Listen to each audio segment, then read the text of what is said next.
అసలు పరమశివుడికి వయస్సు ఎంత తెలుసున్నవాడెవరు? పోనీ అంత ఎత్తుంటారండి, చాలా బాగుంటారండి, అందామా 63 లీలామూర్తులు, అరూపరూపి లింగస్వం. అసలు రూపం తెలియని వాడితో పెళ్లి ఏమిటమ్మా నీకు?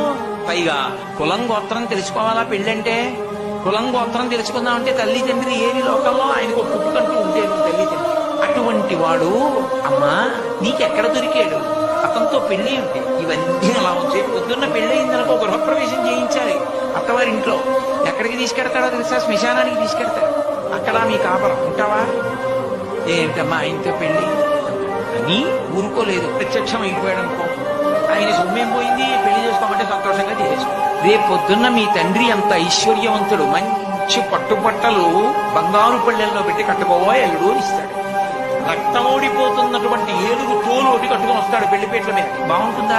ఎంత అసహ్యంగా ఆయన పావులు వేసుకుంటాడమ్మా. బాగుంటుందా? ఏమిటమ్మా ఆయనతో పెళ్లి